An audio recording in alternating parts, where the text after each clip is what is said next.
하나님은 영이시니 예배하는 자가 영과 진리로 예배할지니라. 아멘. 모두 자리에서 일어나셔서 사도신경으로 우리의 신앙을 고백하겠습니다. 나는 전능하신 아버지 하나님 천지의 창조주를 믿습니다. 나는 그의 유일하신 아들 우리 주 예수 그리스도를 믿습니다. 그는 성령으로 잉태되어 동정녀 마리아에게서 나시고 본디오 빌라도에게 고난을 받아 십자가에 못 박혀 죽으시고 장사된 지 사흘 만에 죽은 자 가운데서 다시 살아나셨으며 하늘에 오르시어 전능하신 아버지 하나님 우편에 앉아 계시다가 거기로부터 살아있는 자와 죽은 자를 심판하러 오십니다.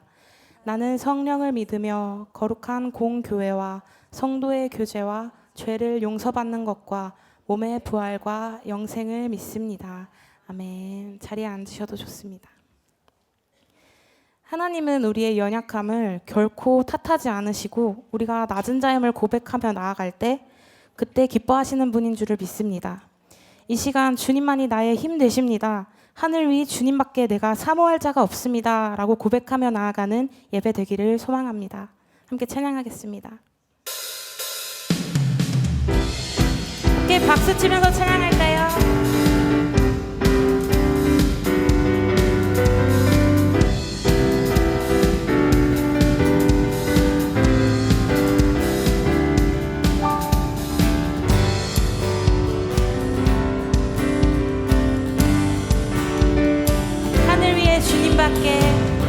하늘 위에 주님 밖에 내가 사모할 자 이 세상에 없네. 내 맘과 힘을 믿을 수 없네. 오직 한 가지 그 진리를 믿네. 주는 나의 힘이요 주는 나의 힘이요 주는 나의 힘이요 영원히 주를 주는 나의 주는 나의 힘이요 주는 나의 힘이요 주는 나의 힘이요 영원히 주를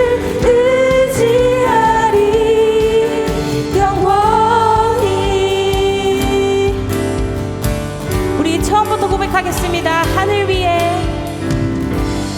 위에 주님 밖에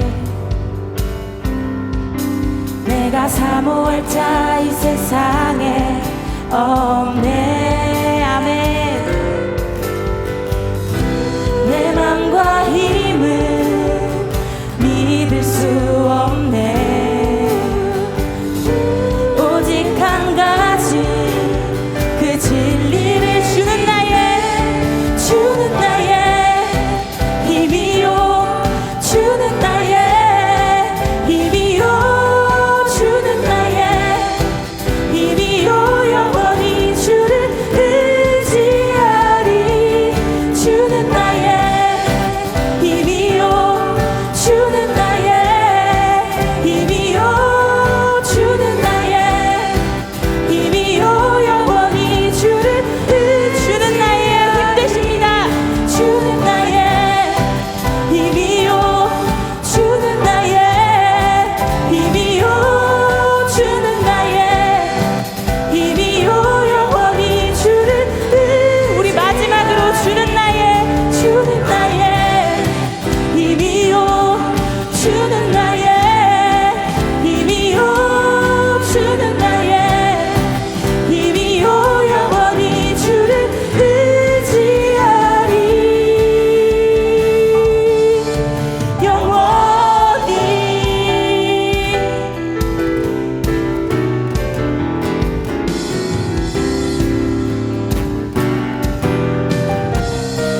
나의 가장 낮은 마음 나의 가장 낮은 마음 주님께서 기뻐하시고 작은 일에 큰 기쁨을 느끼게 하시는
낮은 자를 높여주시고 아름다운 하늘나라 아름다운 하늘나라 허락하시고 내 모든 것 예비하시네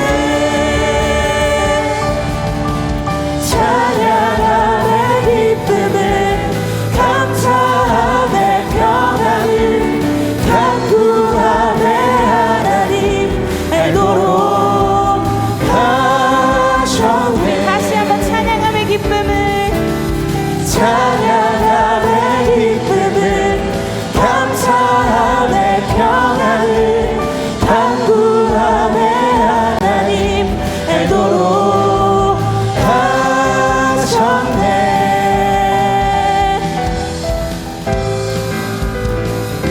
우리의 찬양을 기뻐 받으시는 주님께 영광의 박수 올려드립시다.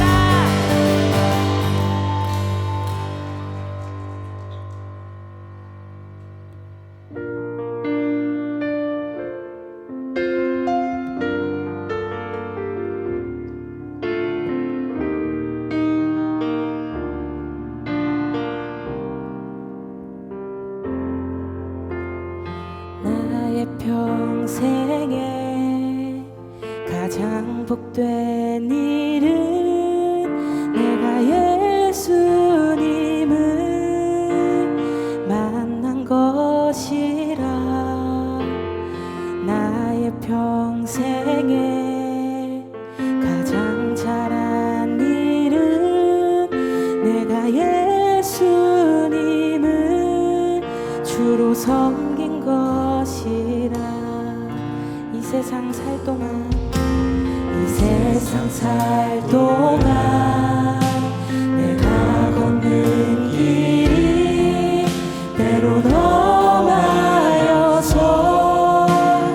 넘어질 때도 주의 강한 손이 나를 붙드시니 나는 예수님만 주로 섬기며 살리 나는 주를 섬기는 것에 후회가 없습니다 내가 걸어온 모든 시간 다 주의 은혜니 내가 걸어갈 모든 날도 주만 섬기며 살리 오직 예수 이름 부르며 살아가리라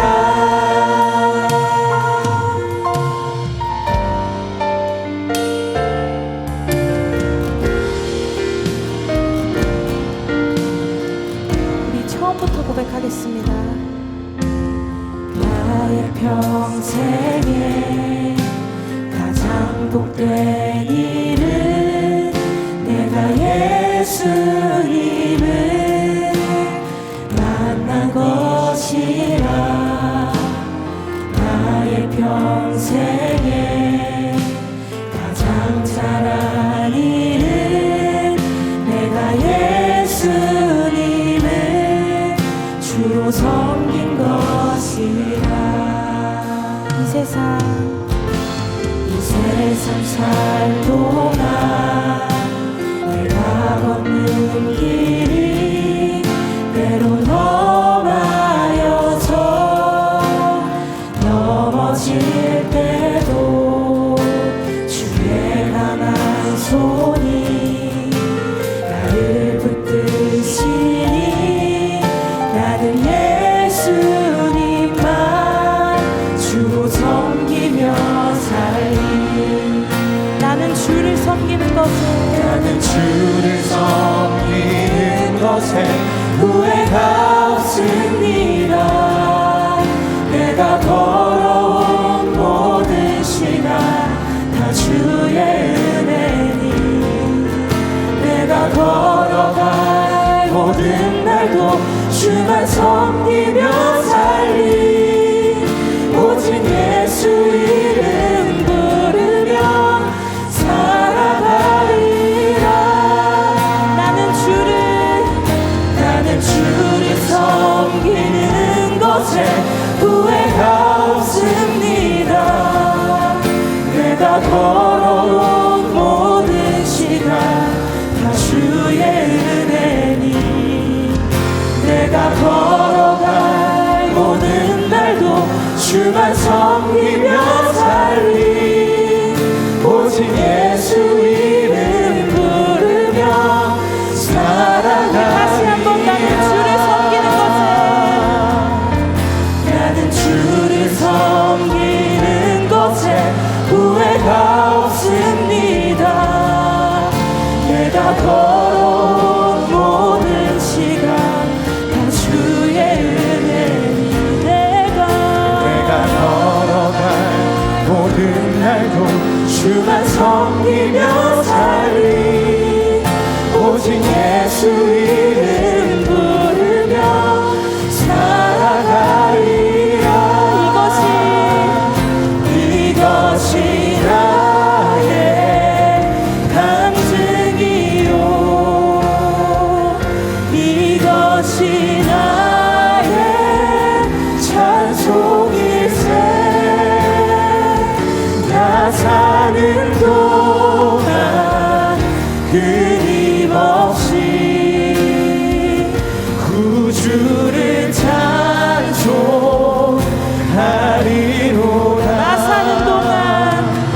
나 사는 동안 끊임없이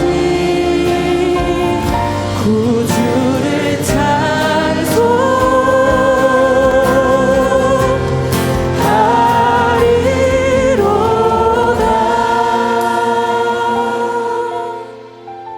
찬송하리로다. 우리가 주를 섬김에 후회가 없는 것은 주의 강한 손이 우리를 항상 붙드심을 우리가 신뢰하기 때문입니다. 주님, 우리가 환난과 고난 속에도 주님 한 분으로 만족하기 원합니다. 우리의 삶이 오직 예수 그리스도만을 자랑하는 삶 되게 하여 주시옵소서. 우리 이 기도 제목 가지고 함께 기도하며 나아가겠습니다. 기도하겠습니다. 주님, 지금 이 시간 우리가 온전히 주님을 자랑하는 삶 살 수 있도록 우리를 붙들어 주시옵소서.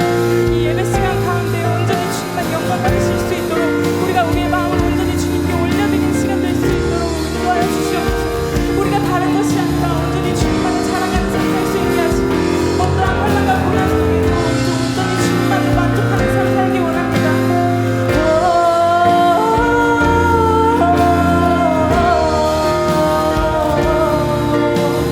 주님, 우리가 다른 것이 아니라 온전히 주님만 바라보게 하여 주시옵소서.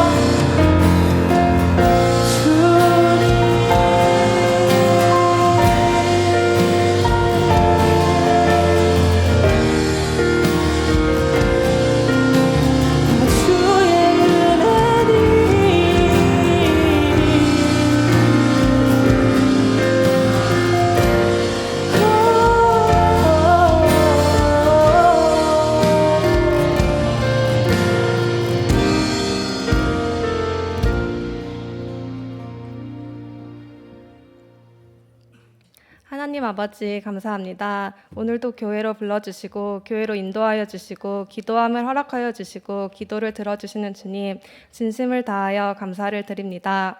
이렇게 귀하고 소중한 자리에 부족한 저를 세우셨습니다. 저희 부족함을 아시고 돌보시는 주님께 감사를 드리며 죄 많은 저에게 믿음을 허락하신 하나님 아버지의 크신 은혜를 나누며 살길 원합니다. 또한 우리들에게 주어진 모든 시간들이 하나님의 통로로 사용되기를 소망합니다. 우리의 생각, 말, 행동, 우리의 모든 것들이 하나님의 도구로서 하나님의 크신 뜻과 선하심이 이 땅에서 이루어지도록 온전히 하나님만을 위하여 사용되기를 기도합니다. 모든 것을 다 아시는 주님, 주님께서 다 아시오니 오늘 이 시간 오신성 강도사님을 통해 귀한 말씀 전해주실 때 닫힌 길을 열어주시고 감은 눈을 뜨게 하시어 내가 믿고 싶은 예수님이 아닌 진정한 구원자이신 예수님을 알고 전하기에 힘쓰도록 인도하여 주세요. 오늘 예배를 위하여 기도합니다. 오늘 예배를 통해 일주일을 살아갈 우리들에게 새로운 힘을 주시고 우리의 삶 안에서 비록 실패하고 넘어지더라도 부디 하나님의 사랑으로 다시 일어나 믿음의 자녀로서 굳건히 성장할 수 있도록 주님 도와주세요. 오늘은 2024 소그룹 모임이 시작되는 날입니다. 새로운 시작은 언제나 기쁘고 설렘이 가득합니다. 오늘의 이 벅찬 마음이 처음부터 끝까지 한결같이 유지될 수 있도록 아버지 지켜주세요. 온사랑 교회 공동체를 통하여 하나 되게 하시고 주님을 더 알고 느끼고 주님께 더 다가가는 귀하고 소중한 시간이 되길 바랍니다. 이제는 영적인 체험과 기도의 기적 때문이 아니라 숨을 쉬듯이 살아계신 하나님 아버지의 따뜻한 사랑을 느낍니다. 우리의 모든 예배와 모든 시간에 함께 하실 예수님의 이름으로 기도드렸습니다. 아멘.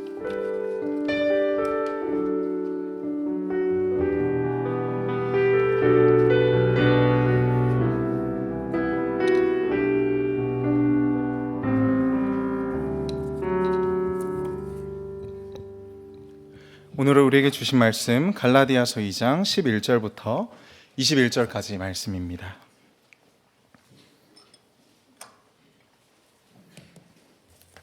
갈라디아서 2장 11절로 21절까지 말씀 한 절씩 교독하겠습니다. 게바가 안디옥에 이르렀을 때에 책망받을 일이 있기로 내가 그를 대면하여 책망하였노라.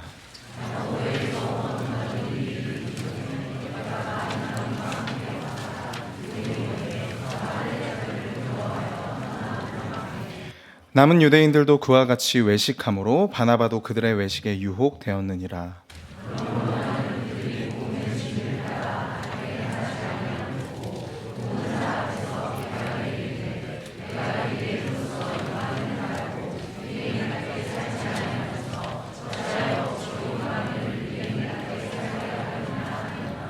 우리는 본래 유대인이요 이방 죄인이 아니로되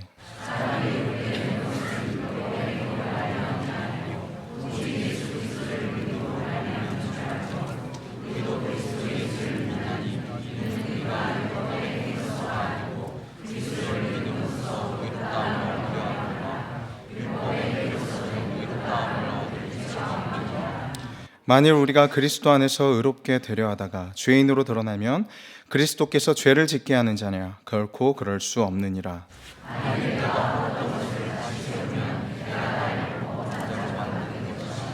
내가 율법으로 말미암아 율법에 대하여 죽었나니 이는 하나님에 대하여 살려 함이라.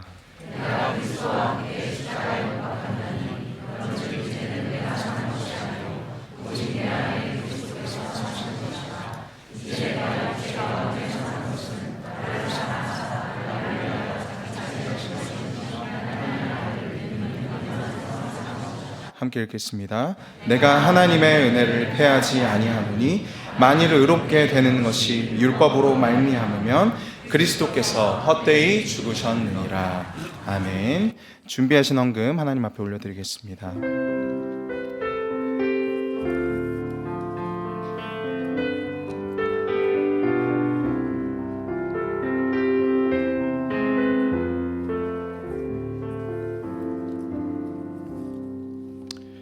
하나님 아버지 감사합니다. 오늘도 주일 예배 나오게 하시고 사랑방 개강 예배로 하나님 앞에 함께 모여 영광드리게 하시니 감사합니다. 우리가 드려진 모든 물질들 가운데 하나님이 이 물질을 통하여서 하나님의 이름이 거룩히 여김을 받고 그분의 나라와 뜻이 이 땅 가운데 이루어지기를 소망합니다. 드려진 이 물질이 단순히 나의 물질일 뿐만 아니라 나의 삶을 온전히 내어드리는 고백이 되기를 소망합니다. 주께서 선한 길로 우리를 인도하사 하나님의 기뻐하시는 뜻대로 행하는 자들 되게 하여 주시옵소서. 오늘 말씀을 나누는 가운데 주님 우리에게 찾아와 주셔서 은혜를 허락하여 주시고 우리에게 말씀하여 주시고 그리스도의 복음으로 말미암아 진정한 자유를 경험하고 고백할 수 있는 시간 되게 하여 주시옵소서. 예수님의 이름으로 기도드립니다. 아멘. 네, 우리 함께 서로 인사할까요? 사랑방 개강 예배 오신 여러분들 환영하고 축복합니다. 네, 우리 한 번 더 인사할 때 이렇게 인사하겠습니다. 한 해도 잘 부탁드립니다. 함께 사랑방 개강 예배로 이렇게 설교를 할 수 있는 것, 또 특별히 오늘 본문 이 갈라디아서 2장의 본문을 가지고 설교를 할 수 있는 것이 저에게 얼마나 큰 영광인지 모릅니다. 하나님이 저에게 부어주신 은혜가 여러분들에게도 풍성히 부어지기를 소망합니다. 오늘 우리가 함께 살펴보는 이 갈라디아서는 바울이 다소 논쟁적이고 격양되어 있습니다. 바울은 지금 굉장히 화가 나 있고 다른 복음을 받아들이는 갈라디아 사람들이 이해가 되지 않습니다. 그래서 심지어는 5장 12절에 뭐라고까지 이야기하냐면 너희한테 할례를 받으라고 하는 그 사람들 스스로 거세해버렸으면 좋겠다. 굉장히 화가 나 있죠. 그래서 제가 설교를 하다가 다소 감정적으로 격양되거나 아니면 화나는 것처럼 보일지라도 제가 화내는 것이 아니니 이해해 주시기 바랍니다. 여러분, 사람들은 언제 가장 스트레스를 받을까요? 사람들은 언제 가장 스트레스를 받을까요? 스트레스를 받을 때, 스트레스를 받을 때 몸에서 나오는 코르티솔이라는 호르몬이 있습니다. 그 뉴욕 타임즈 기사를 보니까 2008년에 있었던 이 200개에 넘는 연구에 따르면 언제 가장 많이 코르티솔이 분비되는가? 언제냐면 사람이 자신의 사회적 지위, 역할, 가치가 흔들릴 때 가장 스트레스를 많이 받더라. 그러니까 무슨 말이냐면 가정이나 직장이나 교회에서 내가 쓸모없는 사람이라고 느껴질 때 사람은 가장 스트레스를 받는다. 내가 존재하는 이유를 발견하기 힘들 때 사람이 그러니까 가장 무엇을 두려워한다라는 말이죠. 내가 쓸모없는 사람이 되는 것, 내가 가치 없는 사람이 되는 것, 그래서 버림받는 것. 사람은 이것을 가장 두려워하고 힘들어합니다. 저도 마찬가지인데요. 제가 얼마 전에 꿈을 꾸었는데 꿈에서 설교를 하고 있었습니다. 이렇게 설교를 하고 있는데 갑자기 어떤 분들이 오셔서 저를 이렇게 끌고 내려가시더라고요. 그러면서 설교는 그렇게 하는 거 아니다. 얼마나 무서운 악몽이었는지 모르겠습니다. 여러분, 그러니까 제가 무엇을 두려워한다라는 거죠? 쓸모없어지는 거. 그렇죠. 그래서 사람은 누구나 사회적인 자신의 위치 안에서 가정이나 직장이나 학교나 그 어떤 인간관계에서 자신의 쓸모를 증명하려고 합니다. 그렇죠? 직장에서 성공하고 성과를 내고 자식이 성공하고 아니면 청년들의 경우에는 뭐 이성 친구와의 관계에서 내 존재의 정당성, 내 존재 가치를 발견하기도 하고 무엇이 필요한 거죠? 내가 누군가에게 정말 필요한 존재라는 그 느낌이 누구나에게 다 필요하다라는 말입니다. 여러분, 그래서 누군가 필요 이상으로 너무 많이 일을 하고 있다면 그리고 그 일에서 아무리 말려도 벗어나지 못하고 있다면 아마도 그 사람은 지금 정말 사랑이 필요한 사람일 것입니다.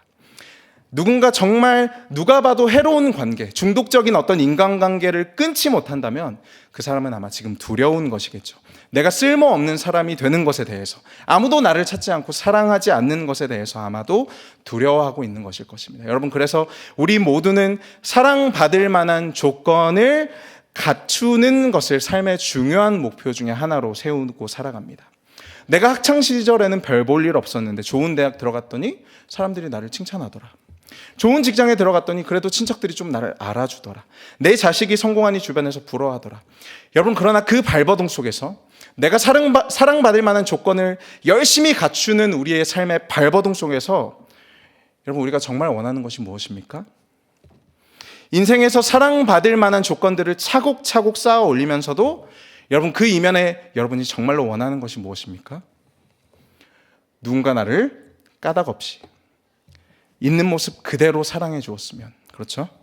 아무 이유 없이 내가 가장 못날 때에도 누군가 나를 사랑해 주었으면, 여러분, 그리고 정말로 여러분에게 그렇게 사랑하는 분이 계시고 여러분이 이미 그 사랑을 받고 계시다면 여러분, 한 상상해 보십시오. 우리의 삶이 어떻게 달라질까요? 우리의 예배는 어떻게 달라질까요? 정말로 내가 무엇을 증명할 필요 없는 그 풍성한 사랑 가운데 이미 거하고 있다면 여러분, 가정은 어떻게 달라지고 직장은 어떻게 달라지고 내가 일하는 태도와 내가 사람들을 만나는 태도와 무엇이 달라질까요? 여러분, 오늘 본문의 말씀은 우리가 하나님 앞에 의롭게 되는 것에 대해서, 다른 말로 하나님이 나를 인정해 주시고 나를 가치 있다라고 말씀하시는 그 기준이 무엇인지에 대해서 바울이 세세하게 다루고 있습니다. 우리 먼저 11절부터 13절 말씀 볼까요? 우리 다시 한번 한 목소리로 11절부터 13절까지 말씀 한 목소리 읽어보겠습니다. 게바가 안디옥에 이르렀을 때 책망받을 만한 일기로 내가 그를 대면하여 책망하노라. 야고보에서 온 어떤 이들이 이르기 전에 그들이 오매 그가 할례자들을 두려워하여 떠나 물러가매 남은 유대인들도 그와 같이 외식함으로 바나바도 그들의 외식에 유혹되노라. 지금 바울이 갈라디아 교회에게 복음으로 믿음으로 의롭게 된다는 것이 어떤 의미인지 설명하기 위해 누구 이야기를 하고 있죠? 게바가 누구입니까? 베드로입니다. 지금 바울이 베드로를 공개적으로 책망했습니다. 사람들이 다 모여있는 곳에서 베드로, 내가 이 반석 위에 교회를 세우겠다라고 한 그 베드로를 공개적으로 책망하고 있습니다. 무엇 때문에 혼내고 있냐면 밥 먹는 것 때문에 베드로가 혼이 나고 있습니다. 베드로가 원래는 이방인들이랑 같이 밥을 잘 먹었는데 어떤 할례자들이 와가지고 그 사람들의 영향 때문에 밥을 같이 안 먹더라. 그래서 내가 그 일로 베드로를 혼냈다라는 이야기죠. 그럼 밥을 안 먹는 일이 그렇게 공개적으로 혼낼 만한 일일까요? 그렇죠? 여러분 12절에서 베드로를 유혹한 자들이 누구냐면 바로 할례자들입니다. 할례자들. 이 할례자들은 유대적 배경을 가진 그리스도교 개종자들입니다. 그러니까 유대인 그리스도인이라고 할 수 있겠죠. 이들은 예수님을 하나님의 아들로 믿습니다. 그리고 구약 성경이 가리키는 메시아라는 사실도 믿습니다. 여기까지는 동일하죠. 그런데 무엇을 받아야 한다? 할례를 받아야 한다. 그레시안 메이첸이라는 분이 계신데 우리 신학생들은 잘 아는 사람입니다. 왜냐하면 신약 헬라어라는 이 헬라어 교과서를 쓰셔서 저희가 별로 좋아하지 않는 분이신데, 이 메이첸이라는 분이 갈라디아서 주석에서 바울과 할례자들과의 논쟁을 이렇게 요약합니다. 바울과 할례자들의 믿음의 구원에는 세 가지 단계가 있는데요. 먼저 할례자들의 경우를 제가 말씀드릴게요. 첫 번째, 예수님을 믿는다. 하나님의 아들로 메시아로. 두 번째, 할례를 받고 성경의 율법을 지킨다. 그리고 세 번째, 구원을 받는다. 여러분, 이게 할례자들의 구원의 방식입니다. 그 다음에 바울의 주장은 무엇이냐? 첫 번째, 예수님을 믿는다. 하나님의 아들로 메시아로. 두 번째, 그 즉시 구원받는다. 그리고 마지막 세 번째 뭐냐면 하나님의 율법을 지키기 시작한다. 여러분, 차이가 보이세요? 할례자들은 예수님을 믿고 할례도 하고 순종도 하면 하나님께 구원받는다라고 이야기하는 사람들이고, 바울은 예수님을 믿으면 그 즉시 구원을 받고 그 구원이, 그 복음의 능력이 우리 안에서 율법에 순종하게 한다라고 말하는 사람들입니다.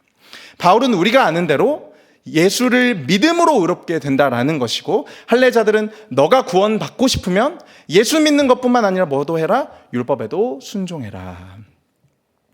여러분, 양쪽 다 무엇에 대해서 이야기하냐면 순종에 대해서 이야기합니다. 양쪽 다 순종을 하면 안 된다라고 이야기하지 않습니다. 순종해야 한다라고 말합니다. 그런데 무슨 차이죠? 양쪽 모두 성경도 읽고요, 기도도 하고요, 주일에 교회 나와서 예배드리고 찬양도 합니다. 양쪽 모두 동일한 모습으로 하나님 앞에 순종하고 있습니다. 그러나 그 내면에는 전혀 다른 동기와 전혀 다른 방식과 완전히 다른 결과가 도출되겠죠? 여러분, 예수님을 믿을 뿐만 아니라 할례자들의 논리대로 예수님을 믿을 뿐만 아니라 순종해야, 율법도 지켜야 하나님이 널 인정해 주시고 널 용납해 주시고 구원받는다고 믿으면 여러분, 그 순종은 어떨까요? 첫 번째, 불안합니다.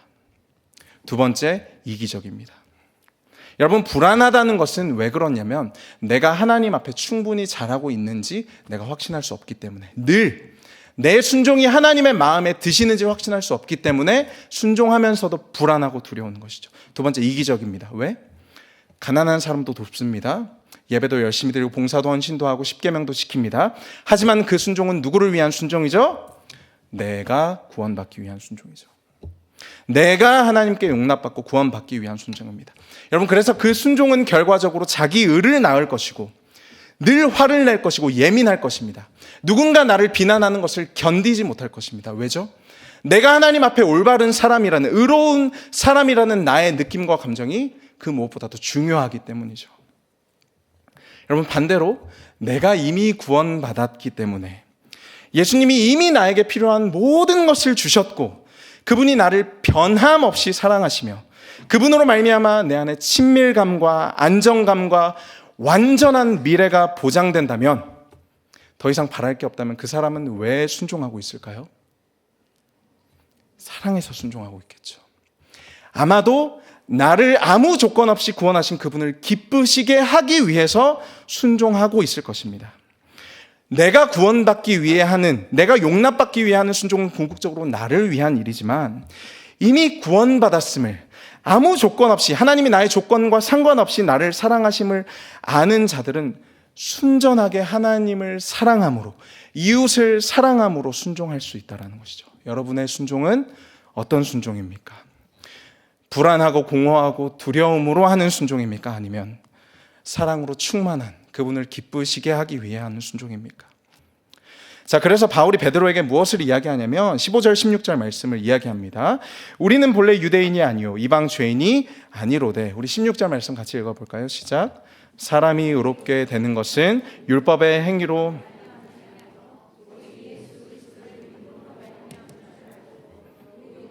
예수를 믿나니 우는 우리가 율법의 행위로서가 아니고 그리스도를 믿음으로써 의롭다함을 얻으려 함이라. 율법의 행위로서는 의롭다함을 얻을 육체가 없느니라. 우리가 잘 아는 내용이죠. 사람이 의롭게 되는 것은 무엇이 아니고 무엇이다? 율법의 행위로 말미암지 않고 무엇으로 말미암는다? 믿음으로 말미암는다. 여러분, 존 바클레이라는 바울 학자에 따르면 여러분, 우리가 하나님 앞에 의롭다함을 여겨진다라는 말이 조금 이해가 잘 안 되시죠? 뭐 하나님이 나를 좀 좋게 보신다는 건가? 아니면 내가 도덕적으로 잘 산다는 건가? 존 바클레이라는 바울 학자는 하나님 앞에 의롭다함을 얻는다라는 말을 이렇게 정리합니다. 첫 번째, 하나님 앞에 받아들여진 사람이다.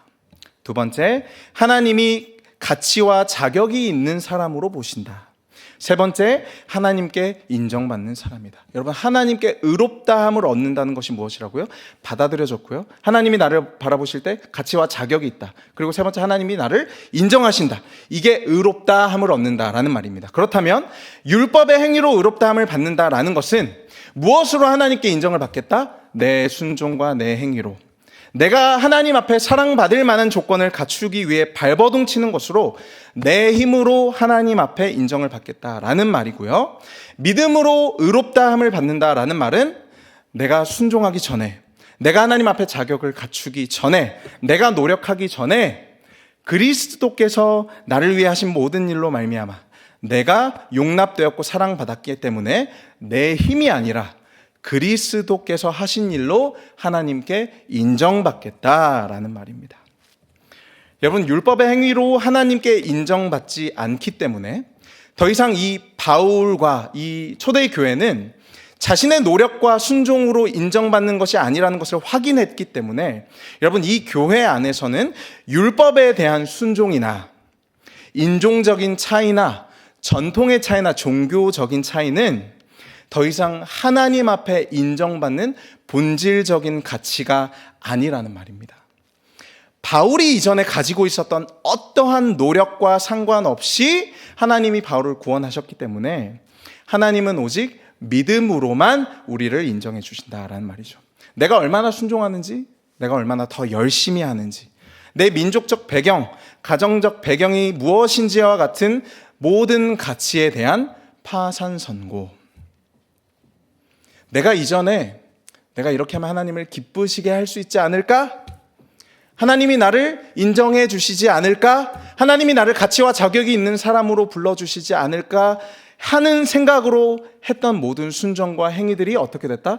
파산선고. 지폐가 돈이 종이 쪼가리가 됐다는 말입니다. 금값이, 죄송합니다, 똥값이 됐다는 말이고, 달러가 기축통화죠. 이제 아무도 달러를 안 쓴다. 가치가 없다. 바울이 하나님에 대하여, 종교에 대하여, 전통에 대하여 가지고 있었던 모든 열심들이 더 이상 하나님이 인정해 주시는 어떤 가치가 아니다. 하나님은 무엇만 인정하신다? 믿음. 예수 그리스도께서 행하신 일만 인정하신다. 여러분, 이것이 믿음으로만 구원받는다라는 말이고요. 그리스도라는 가치에 대한 신뢰. 그러니까 오직 그리스도로만 하나님과 교제할 수 있고 하나님이 나를 사랑한다 하시고 그리스도를 믿는 믿음으로 하나님이 나를 인정하신다라는 말입니다. 여러분, 그런데 이 사실을 아마 잘 아는 베드로가 오늘 본문에서 할례자들이 두려워서 이방인들과 밥을 먹지 않았다고 합니다. 여러분, 무엇이 두려웠을까요? 여러분, 베드로는 모든 것을 보지 않았습니까? 예수님과 만나고 교제하고 죽으신 것도 보았고 부활하신 것도 보았고 승천하시는 것도 보았습니다. 그런 베드로가 할례자들이 무엇이 두려웠을까요? 할례자들이 가진 영향력이 두려웠을까요? 아니면 남들의 평가가 두려웠을까요? 우리 2장 14절 말씀 함께 읽어보겠습니다. 시작. 그러므로 나는 그들이 복음의 진리를 따라 바르게 행하지 아니함을 보고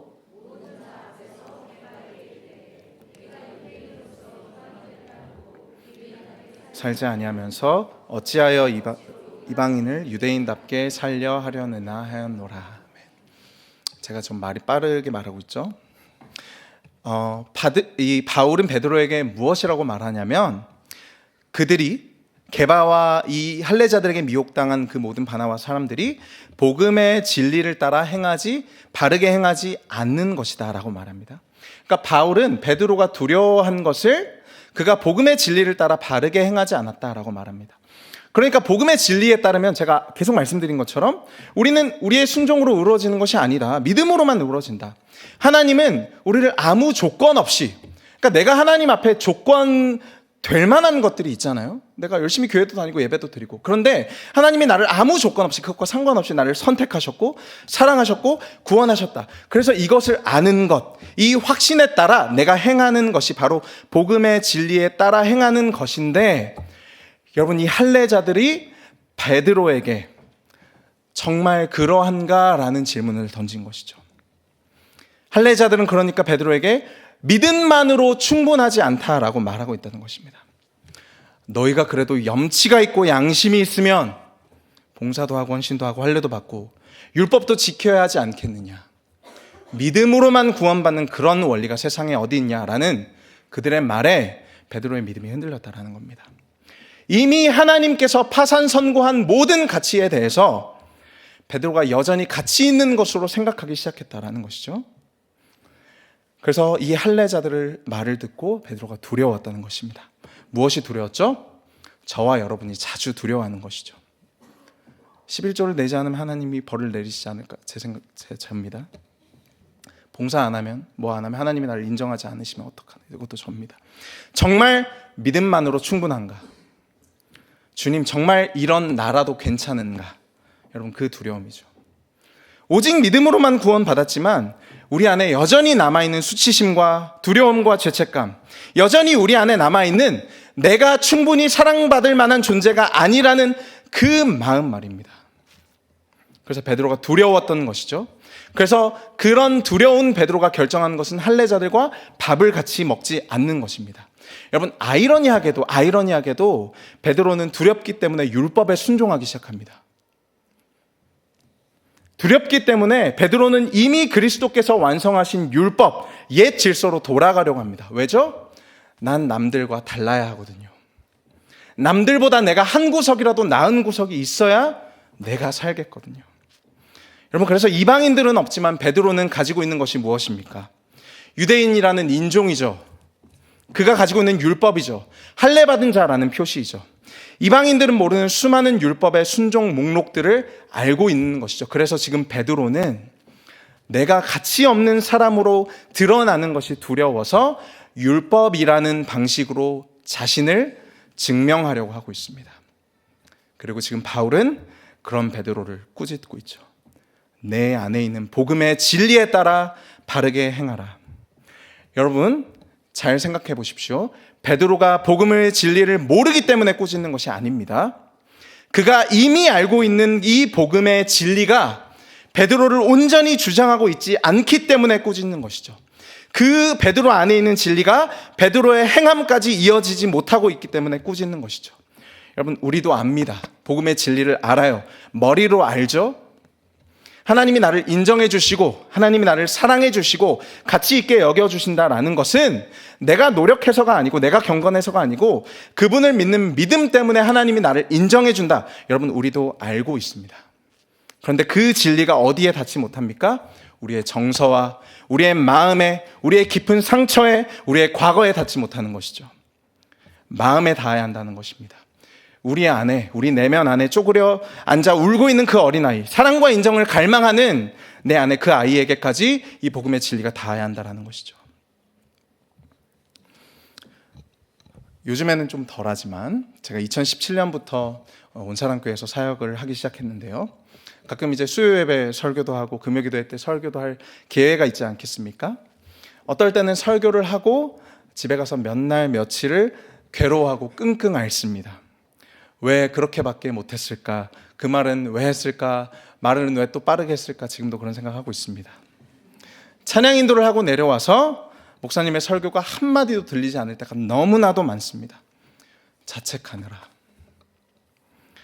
왜 그렇게 설교 결과에 목매고 인정에 목매고 찬양 인도하고 괴로워합니까? 불안하거든요. 두렵거든요. 내 자리가, 내 존재 가치가 한없이 가벼워서 제가 설교를 좀 잘했다라는 칭찬을 들으면 마음이 하늘에 붕붕 떱니다. 이번 부흥회 때도 약간 뜰 뻔했습니다. 내가 좀 못한 것 같으면 그저 몇 날 며칠 동굴을 파고 그 속에 들어가서 자책하고 괴로워하는 것입니다.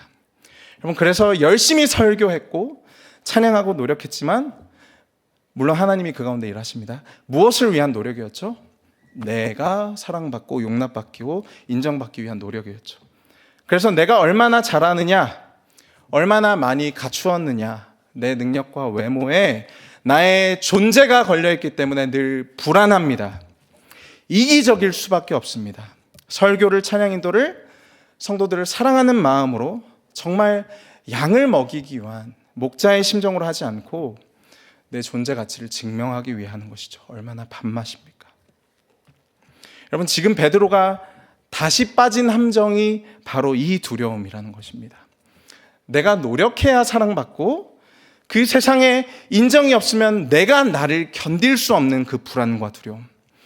가인과 같이 끊임없이 남과 나를 비교해서 그 비교를 통해 내가 얼마나 필요한 사람인지를 확인하고 질투하고 시기하고 괴로워하고 두려워하고, 가인이 그래서 아벨을 죽이고 쫓겨나 무엇을 합니까? 성을 쌓죠.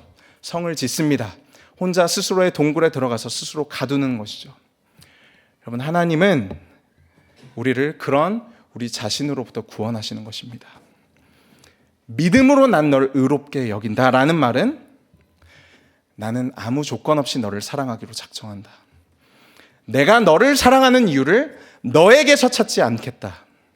너가 훌륭해서, 너가 쓸모가 있어서, 너가 자격을 갖추어서 내가 널 사랑하는 것이 아니라 내 사랑이 너를 자격 있는 자로, 쓸모 있는 자로, 훌륭한 자로 만들어낼 것이다. 여러분, 이것이 복음입니다. 그리고 그 사랑 안에 있는 바울이 19절에서 이렇게 말하죠. 우리 함께 읽어볼까요? 내가 율법으로 말미암아 율법에 대하여 죽었나니 이는 하나님에 대하여 살려 함이라. 여러분, 율법에 대하여 죽으시기를 축복합니다. 내가 나의 노력으로, 나의 가치로 하나님께 인정받는 삶은 끝이 났다. 그리고 무엇에 대하여 산다? 하나님에 대하여는 산다. 내가 이전에 가지고 있었던 나의 가치 판단, 나를 향한 나의 판단, 남을 향한 나의 판단, 내가 무엇을 갖추었기 때문에 쓸모가 있고 무엇이 없기 때문에 쓸모가 없다라는 그 가치 판단에 대하여는 내가 죽고 하나님이 나를 사랑하신다는 그 진리로 산다. 이것이 율법에 대하여 죽고 하나님에 대하여 산다라는 말입니다. 그 절정의 말씀이 20절 말씀인데요. 우리 같이 읽어보겠습니다. 시작. 내가 그리스도와 함께 십자가에 못 박혔나니 그런즉 이제는 내가 사는 것이 아니요 오직 내 안에 그리스도께서 사시는 것이라. 이제 내가 육체 가운데 사는 것은 나를 사랑하사 나를 위하여 자기 자신을 버리신 하나님의 아들을 믿는 믿음 안에서 사는 것이라. 제가 여러분들이 잘 아는 복음의 말씀을 잠깐만 설명드리겠습니다. 그리스도와 함께 죽고 그리스도와 함께 산다는 것은 그분의 죽음과 부활에 연합된다라는 말입니다. 그리스도께서 십자가에 못 박히실 때 하나님은 내가 십자가에 못 박힌 것으로 여겨주신다는 것이죠. 내가 받아야 하는 죄의 형벌, 저주, 버림받음, 가치 없음, 쓸모 없음, 그 고독함의 대가를 이미 치르는 것으로 여겨주신다. 그리스도와 함께 사는 것은 무엇입니까? 예수께서 하신 모든 일을, 모든 순종을, 모든 선한 일을 하나님이 마치 내가 하신 일로 여겨주신다. 예수님이 받으셔야 합당한 명예와 영광과 칭찬을, 그 찬란한 승리의 메달을 우리 목에도 걸어주시겠다라는 말입니다. 이것이 믿음으로 사는 삶이고 율법에 대하여는 죽고 하나님에 대하여 사는 삶이죠. 질문 드리겠습니다. 여러분, 만약 우리가 너무나도 이기적이고 불안하고 두려워하는 우리가 정말로 누군가를 순전하게 사랑할 수 있게 된다면 그 이유가 무엇이겠습니까? 내가 나보다 남을 먼저 생각할 수 있게 된다면, 누군가의 허물을 들춰내지 않고 덮어줄 수 있다면, 비난하지 않고 격려할 수 있다면, 판단하지 않고 기다려줄 수 있다면 그 이유가 무엇이겠습니까? 아마도 베드로가 실패한 그 자리에서 베드로에게 죄책과 수치를 주지 않으시고 사랑을 주신 주님이 나에게도 그렇게 대하셨기 때문일 것입니다. 여러분, 성경은 온통 은혜로 가득합니다. 성경뿐만 아니라 이 세상도 온통 은혜로 채워져 있죠. 여러분, 하나님이 이스라엘 백성들을 애굽에서 건져내실 때 하나님은 이 백성들이 율법을 다 배우고 율법에 순종할 때까지 그들을 노예된 그 땅에서 건져내는 그 구원을 기다리지 않으셨습니다. 출애굽기 19장까지 다 무슨 내용이죠? 율법도 모르고 하나님도 모르는 이 무례한들을 하나님이 아무 까닭 없이 건져내시는 이야기죠. 그리고 그 후에 무엇이 주어집니까? 율법이 주어집니다. 출애굽기에 나타난 복음의 원리이죠. 예수님이 말씀하신 포도원의 품꾼 비유에서 주인은 쓸모없는 자들, 아르고스의 상태에 놓인 자들을 데려다가 자신의 포도원을 채웁니다.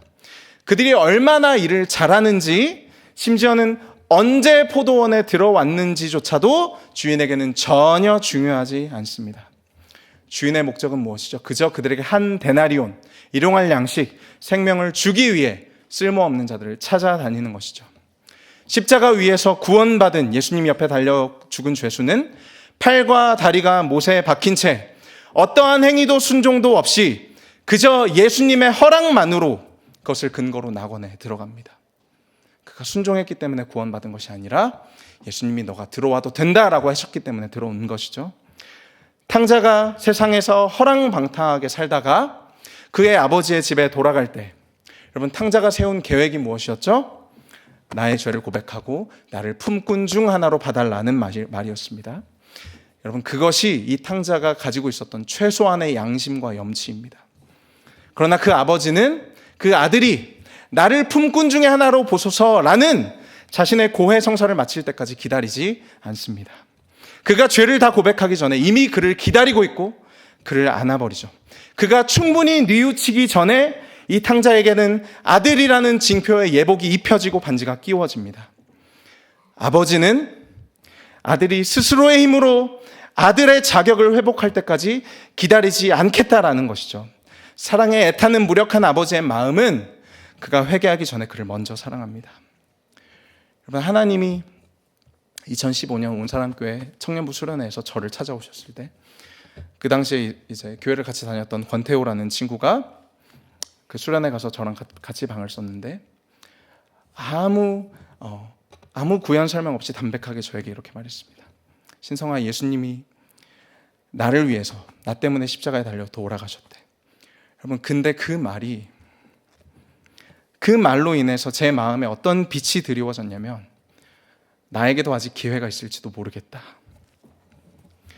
나 같은 놈도 하나님께 아직 나아갈 수 있을지 모른다라는 은혜에 대한 한 줄기 빛이었습니다.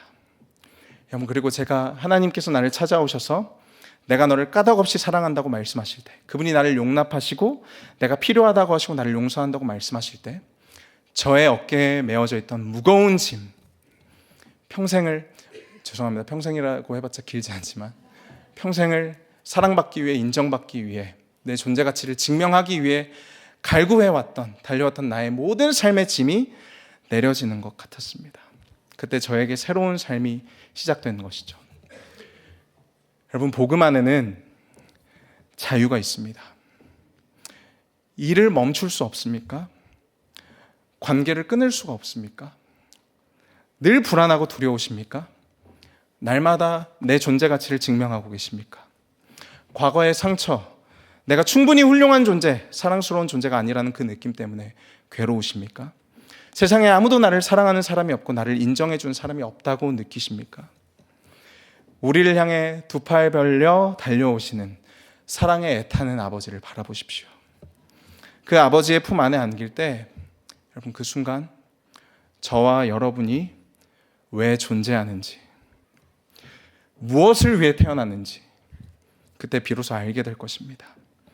과거의 나로부터, 나의 상처로부터의 자유, 수치심으로부터의 자유, 다른 사람부터 나를 고립시키지 않는 자유, 두려움과 불안함으로 순종하는 것이 아니라 터져나오는 사랑으로 순종하는 자유. 자유하십시오. 진리는 우리를 자유하게 합니다.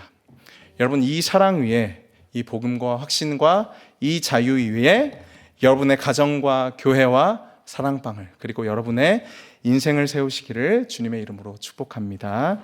제가 잠깐 기도하겠습니다. 하나님 감사합니다. 믿음으로 의롭게 하시고 율법의 가치로, 세상의 가치로 나를 구원하지 않으시고 하나님의 사랑으로 나를 구원하사 내 안에 진정한 순종의 열매를 맺게 하시는 하나님을 바라봅니다. 하나님, 우리가 노예된 것에서, 포로된 것에서 자유하게 하시고 그 진리로 말미암아 순전한 마음으로 하나님을 사랑하고 이웃을 사랑하는, 그리고 그 사랑 위에 공동체와 가정과 인생을 세우는 우리 성도님들 다 되게 하여 주시옵소서. 예수님의 이름으로 기도합니다. 아멘.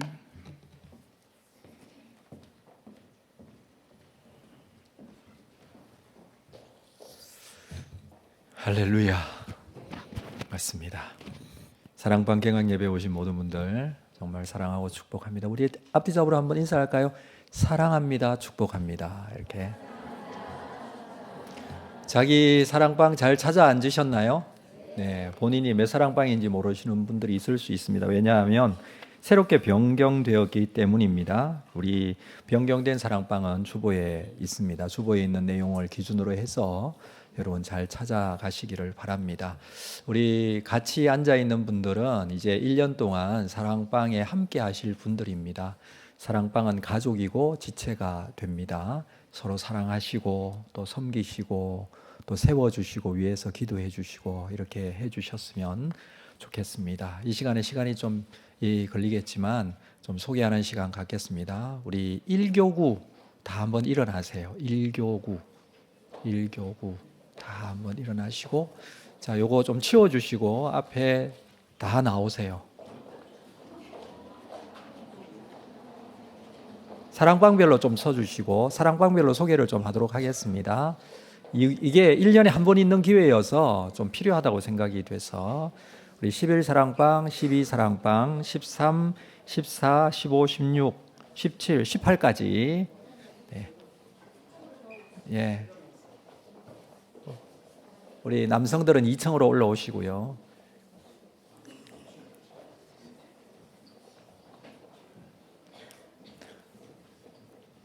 우리 생각보다도 이렇게 보면 잘생기셨어요. 1교구. 그렇죠? 여러분 봐주십시오.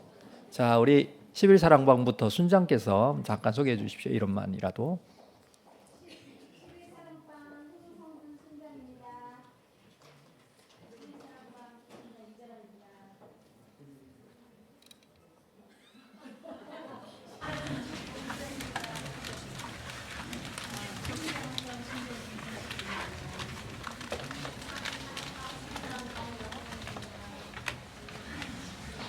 사랑방 부순장 황수일입니다. 10사랑방 박옥숙입니다. 13사랑방 이지화입니다.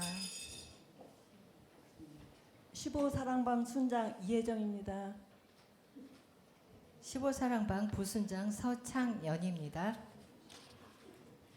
15사랑방 박정혜입니다. 15사랑방 박정순입니다. 16사랑방 순장 천혜신입니다. 16사랑방 김경자입니다. 16사랑방 엄은주입니다. 네. 다음 2층. 17사랑방 순장 정경태입니다. 네. 17사랑방 부순장 윤장영입니다. 17사랑방 최찬혜입니다. 네. 17사랑방 심재성입니다. 2교구 막내 김양우입니다. 2교구 아닌데요. 18사랑방인데 잠깐 헷갈렸어요. 이해 좀. 네. 박수 한번 쳐주세요. 네. 18사랑방 부순장으로 임명된 김한신 집사입니다. 네. 감사합니다. 18 사랑방 김인현입니다. 네, 감사합니다. 차렷 경례 1교구였습니다. 들어가십시오. 자, 우리 김종복 장로님은 재정 때문에 가셨군요. 네. 천중희 집사님은 네, 아직 1교구 아니죠. 자, 우리 작년하고 조금 바뀐 부분이 있어서 지금 잠깐 헷갈리신 것 같아요. 자기 사랑방이 네. 어딘지 정확하게 아셔야 됩니다. 1교구였고요. 2교구 잠깐 일어나시고 2교구 일단은 일어나야 나올 수 있으니까 일어나시라는 겁니다. 자, 앞으로 나오십시오. 우리 오늘 참석하신 분 중심으로 하겠습니다.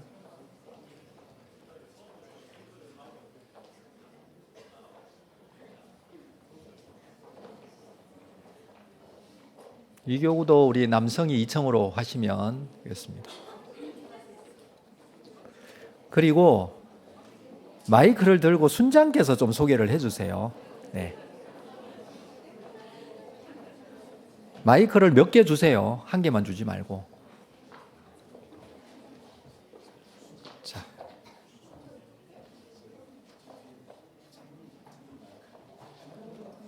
네. 자, 21. 21사랑방 황미라 권사입니다. 21사랑방 순장 김진입니다. 22사랑방 부순장 김소연입니다. 22사랑방 부순장 송주민입니다. 22사랑방 김경화입니다. 22사랑방 조영희입니다. 23사랑방 순장 최선희입니다. 23사랑방 김명효입니다. 23사랑방 조이슬입니다. 24사랑방 임지현입니다. 24사랑방 부순장 김지회입니다. 25사랑방 차은주입니다. 25사랑방 김영미입니다. 25사랑방 윤지연입니다.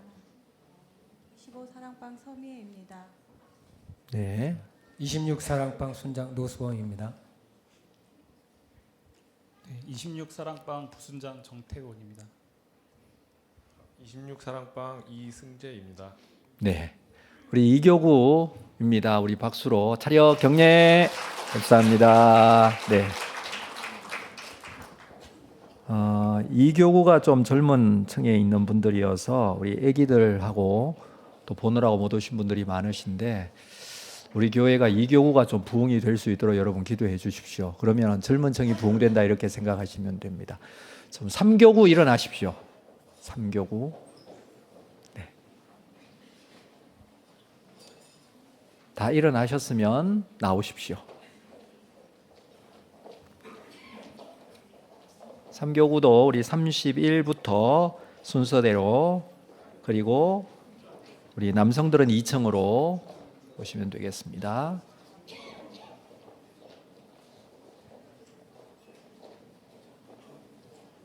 네.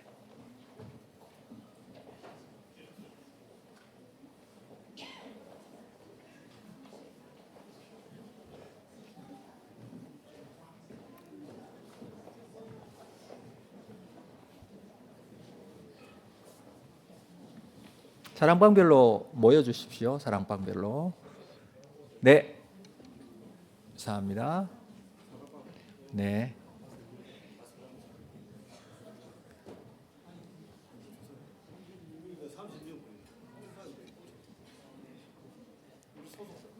네.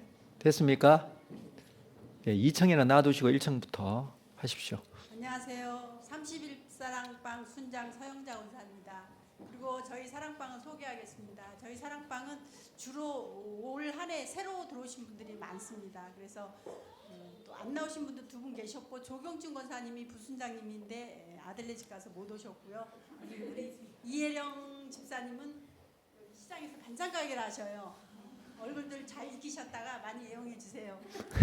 우리 김양희 집사님은 초등부에서 교사로 봉사하시고 있고 우리 김윤영 집사님은 또 찬양대에서 한목을 하고 계십니다. 그리고 우리 전현옥 권사님, 집사님 또 오신 지 얼마 안 됐지만 저희 사랑방에도 이렇게 새로 오셨지만 잘 이렇게 어우러져서 예배를 잘 드리고 있습니다. 감사합니다.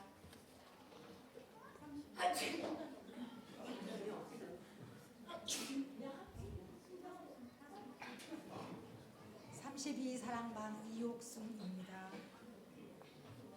32사랑방 황선입니다. 32사랑방 변명.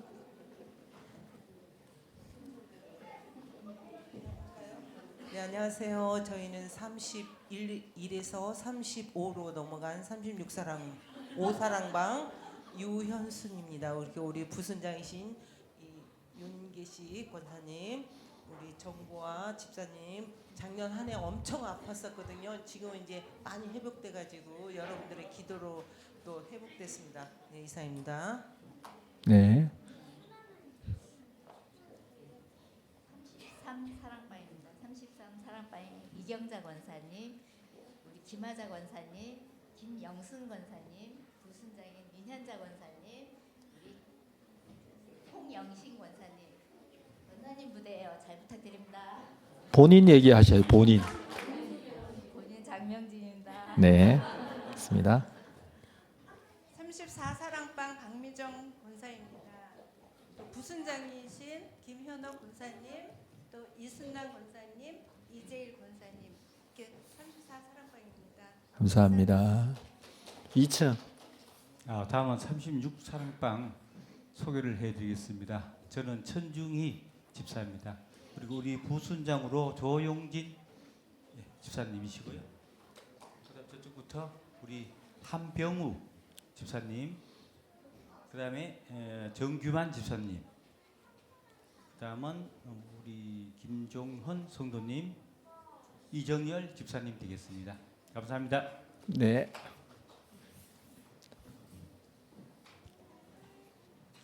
37사랑방 순장 이정주입니다. 저는 부순장 김길용입니다. 네, 감사합니다. 차렷 경례 우리 3교구입니다. 네, 3교구도 부흥될 수 있기를 바랍니다. 다음, 네. 얼굴로만 보는 거하고 또 목소리를 듣는 거하고는 조금 의미가 다르다고 생각이 돼서 우리 순장들께서 잘 소개를 해주셔서 감사합니다. 다음 4교구 일어나십시오. 일어나는데 시간이 걸리더라고요. 자, 일어나십시오. 자, 일어나셨나요? 네, 나오십시오. 다음 우리 청년부도 준비해 주세요.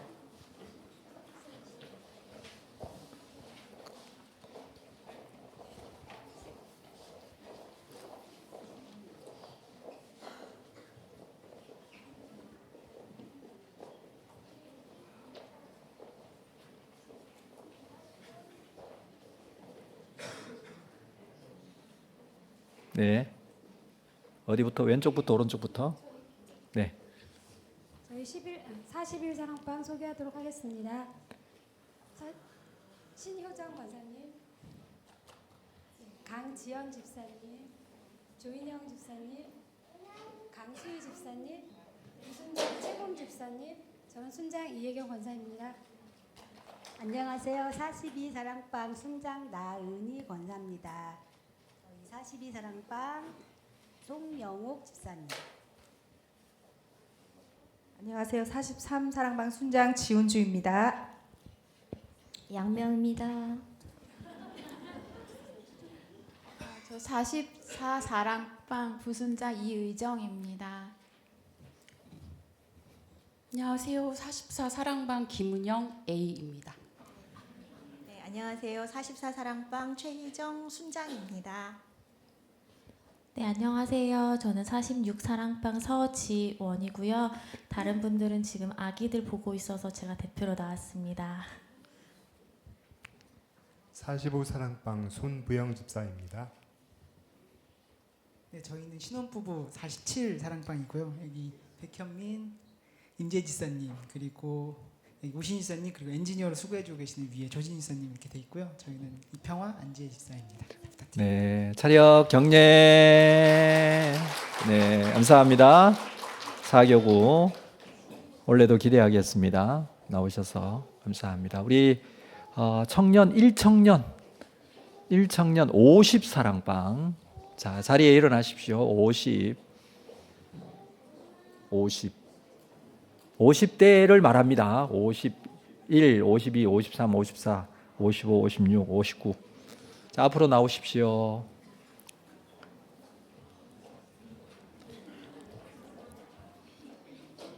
우리 소그룹별로 리더들이 좀 먼저 네.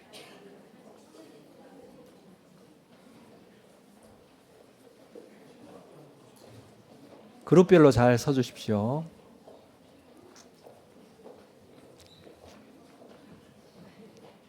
여러분 청년부가 마음에 드십니까? 네, 아주 마음에 드신다는 대답이었습니다. 자, 어디부터입니까? 네, 그쪽부터. 네. 순서대로 저쪽부터 하십시오. 끝에부터. 안녕하세요. 54사랑방 리더 장휘은이고요. 저희 소그룹은 강창규 형제님, 유선우 자매님, 지서진 자매님입니다. 네. 다음. 네, 저희는 55사랑방이고요. 저는 리더 맡고 있는 임강산, 이영경 청년이고 이사랑 청년, 자네 이름이 송준택 청년, 안재범 청년입니다. 네. 네, 안녕하세요. 저희 56사랑방은 저는 리더 노승현이고요. 목사님인데요. 그리고 이제 저희 청년부 회장님 김준 자매님, 그리고 김하은 자매님, 그리고 김도윤 형제님입니다. 네. 네. 다음. 네, 안녕하세요. 저는 53사랑방 리더 박상용이고요. 여기는 저희 사랑방 이메림 자매님, 다음 권용균 형제님, 다음에 지서영 자매님 계십니다. 네. 안녕하세요. 51사랑방 리더 임예진아이고요. 저희 셀에는 정지수 자매님, 곽혜지 자매님, 오늘 못 나온 이지현 자매님 이렇게 있습니다. 감사합니다. 네. 네, 안녕하세요. 52사랑방 유별이 리더고요. 저희 셀원들은 서승권입니다. 김지욱입니다. 김태욱입니다. 박노훈입니다. 네. 우리 청년부에서 박수. 차렷 경례. 네. 들어가십시오. 감사합니다. 박수가 소리가 좀 적은 것 같아서 다시 한번 박수할까요?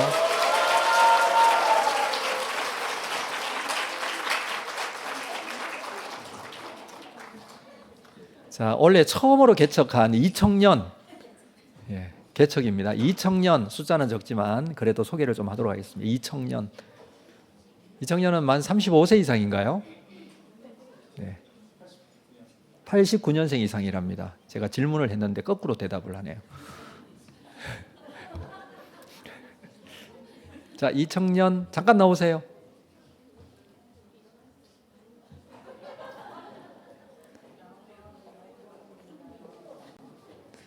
네, 이청년은 우리 오신성 강도사님이 섬겨주시는데 예.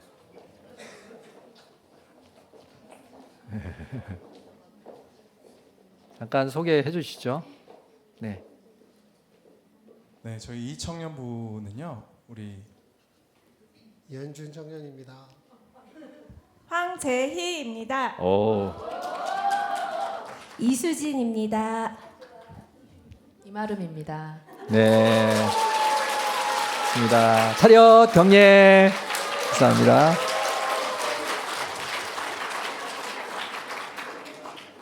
제일 관심이 많으신 것 같아요, 이 청년. 네.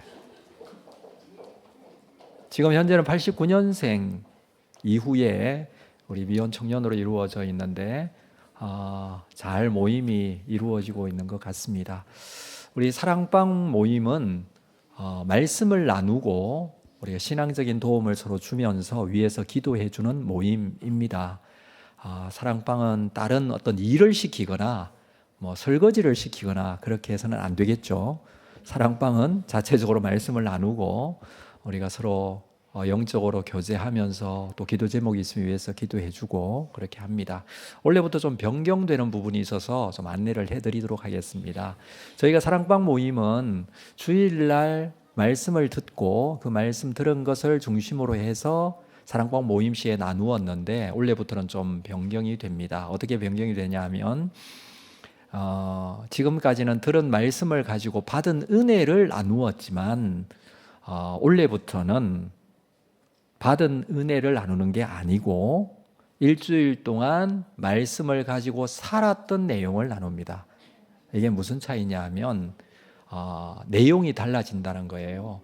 여러분 주일날 들은 말씀을 가지고 그날 오후에 점심 먹고 나누셨죠. 이제는 지난주에 들은 말씀을 가지고 어떻게 살았는지 한 주간 지나서 나눕니다. 그래서 오늘 요 모임 끝나고 나면 순장 교육이 있어요. 순장들은 다 남아주시고 부순장들까지 그때에 오늘 말씀을 가지고 나온 우리 사랑방 나눔지를 가지고 교육을 합니다. 그러면 순장들이 그것을 가지고 함께 나누고 난 이후에 주중에서부터 그 말씀이 나누어져서 다음 주일까지 가요. 이해가 되셨죠? 그래서 한 주간 늦어진다라고 생각하시면 되고요. 주중에 모이는 팀은 똑같아요. 근데 주일날 모이는 팀은 한 주간 늦어진다 이렇게 생각하시면 돼요. 차이는 들은 말씀을 가지고 내가 이게 은혜가 됐다. 지금까지 이렇게 나누셨다면 원래는 내가 말씀을 듣고 이렇게 살았는데 이렇게 살았다라는 자기의 삶을 이제 나누시는 거예요. 자, 이해가 되셨죠? 그렇게 바뀐다라는 거 이해하시고 2024년도에도 바라기는 우리 사랑방이 좀 활성화되었으면 좋겠습니다. 숫자가 중요한 건 아니에요. 사랑방은 몇 명이 모이는가 중요하지 않습니다. 모이는 숫자에서 정말 하나님의 말씀이 잘 나누어질 때에 그리고 그 숫자가 많다면 언제든지 또 나누어서 새로운 리더와 순장이 세워지고 이게 정상적인 성장과 살아있는 모습이에요. 그래서 부순장 제도가 있는 거고 부순장 제도는 언제든지 순장이 될 수 있는 사람을 자꾸 이렇게 세워나가야지 이렇게 사랑방이 나누어지고 세워질 수 있습니다. 그래서 지금 보니까 두 분이 부순장인 경우가 있더라고요. 그런 경우에는 이제 2배가 아니라 3배가 될 수도 있는 가능성이 있겠다라는 생각을 해봅니다. 지금 이제 모임에 잘 못 나오시는 분들이 있어요. 여러 형평 때문에. 그런 분들이 권면해서 같이 나오게 되면 이 사랑방이 다시 건강하게 세워지고 이렇게 되는 과정이 있으니 여러분들 꼭 사랑방이 생명력이 있도록 다시 내년에는 또 나누어지고 또 성숙해지고 성장해 갈 수 있도록 솔직하게 말씀드리면 2024년도 교회 표어를 이렇게 잡은 이유가 있어요. 표어가 뭐죠? 갑절의 은혜를 받았으면 갑절로 나눌 수 있다라는 겁니다. 그래서 갑절이 내년이 되면 갑절이 될 수 있다라는 그런 개념이에요. 그래서 여러분들이 은혜를 구하셔야 되고 이 갑절로 받은 은혜가 갑절의 부흥이 있는 그런 한 해가 될 수 있기를 축복합니다. 네, 그리고 우리 사랑방 식구들 마음에 들 수도 있고 안 들 수도 있고 여러 가지 형편이실 텐데 일단은 주어졌으니 목숨 걸고 사랑하시기를 바랍니다. 옆에 있는 사랑방 식구들에게 우리가 이렇게 한번 이야기를 꼭 나누십시오. 어떻게 나누시냐 하면 올 한 해 아프지도 말고 죽지도 맙시다. 이렇게 한번 서로 인사하십시오. 아프지도 말고 죽지도 마십시다.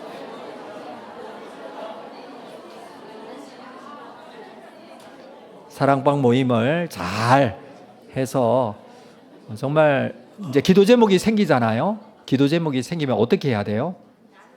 서로 나누고 위에서 기도해주고 세워가고 이렇게 하는 게 건강한 모습이라 생각합니다. 전체 우리 교회 큰 모임이 예배 모임이라면 작은 모임은 사랑방 모임이에요. 그래서 전체 모임, 예배 모임도 건강해야 되겠지만 작은 모임이 건강해져야 됩니다. 이 모임이 건강할 수 있도록 그게 건강한 교회의 모습이에요. 그래서 소그룹이 건강한 교회가 그 건강한 교회의 모습이에요. 이번에 코로나 지나면서 여러 통계들이 막 쏟아지고 있는데 코로나 지나면서 가장 건강하게 잘 지나온 교회의 모습은 소그룹이 건강한 교회였습니다. 결국 이제 소그룹이 건강할 때 교회가 가장 건강하다고 할 수 있기 때문이겠죠. 우리 교회도 소그룹이 건강한 교회가 앞으로 되어 가는 게 목표인데 그렇게 되어질 수 있도록 여러분 순장들께서 굉장히 헌신적으로 애쓰시고 노력하십니다. 제가 그건 잘 알고 있는데 여러분들 순장 중심으로 해서 사랑방 안에서 아프지도 말고 죽지도 마시고 연말까지 쭉 가는 겁니다. 같이 함께 가시면서 서로 아픈 일이 있으면 또 같이 나누시고 다시 회복되어지고 슬픈 또 기도의 제목이 있으면 같이 나누시고 함께 기도하고 하면서 우리 함께 천국까지 가는 그 과정 속에 있음을 기억하고 교구마다 놀라운 부흥의 역사가 있으시기를 바라고, 참 감사한 것은 우리 청년들이 또 이렇게 건강한 모습으로 잘 세워가고 있는 게 너무 보기 좋고 우리 어르신들께서 다 기도하고 계신다는 사실을 기억하고 청년들도 건강하게 잘 세워갔으면 좋겠습니다. 네, 우리 자리에서 다 일어나실까요?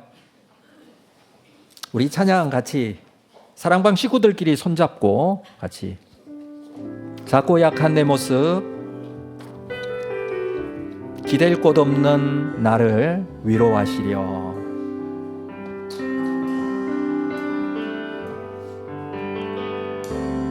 작고 약한 내 모습, 기댈 곳도 없는 나를 위로하시려.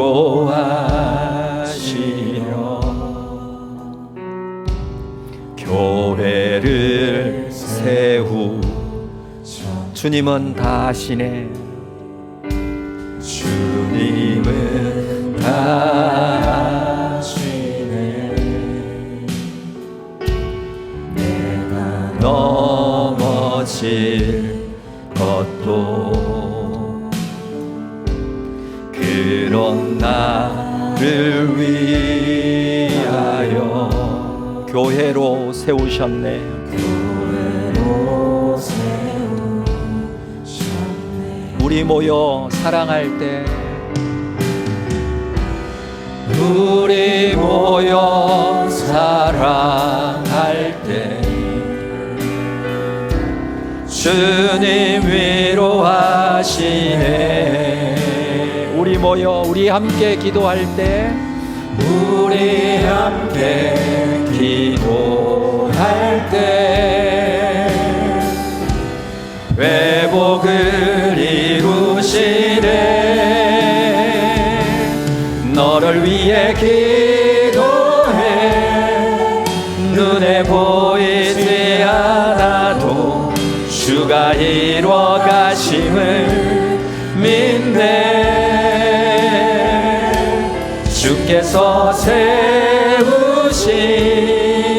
이 교회와 하나 되게 하심을 마음 다해 힘써 지키리라. 너를 위해 서로 바라보면서 너를 위해 기도해. 눈에 보이지 않아도 주가 이루어 가심을 믿네. 주께서 세우신 이 교회와 하나 되게 하심을 마음 다해 힘써 다시 한번 너를 위해 기도해. 너를 위해 기도해. 눈에 보이지 않아도 주가 이루어 가심을 믿네. 아멘.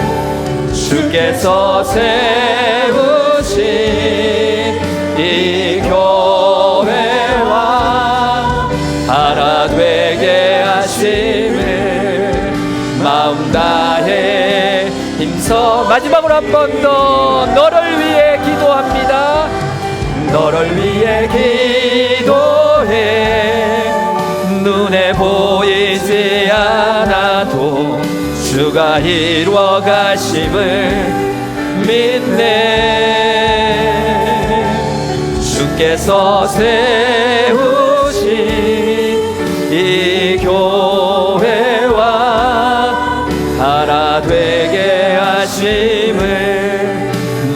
나의 힘써 지키리라.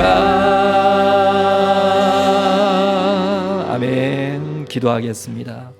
지금은 우리 주 예수 그리스도의 은혜와 하나님 아버지의 크신 사랑하심과 성령님의 교통위로 함께 역사하심이 우리를 교회로 불러주시고 이렇게 사랑방으로 소그룹으로 불러주시고 함께 하나 되게 하시고 주의 사랑과 말씀을 나누며 서로 예수 그리스도의 장성한 분량까지 성숙해 가게 하시고 믿음으로 하나님 나라를 소망하게 하심을 감사하며 우리가 1년 동안 나눔과 섬김을 통하여 사랑방이 세워지고 하나님께 영광이 되고 우리 모두 성숙해가는 귀한 믿음 생활해 나가기를 소망하는 우리 온사랑교회 모든 성도들 위해, 사랑방들 위해, 세워진 주의 종들 순장들과 세워진 주의 리더들 위해 지금으로부터 영원토록 함께 있을지어다. 아멘.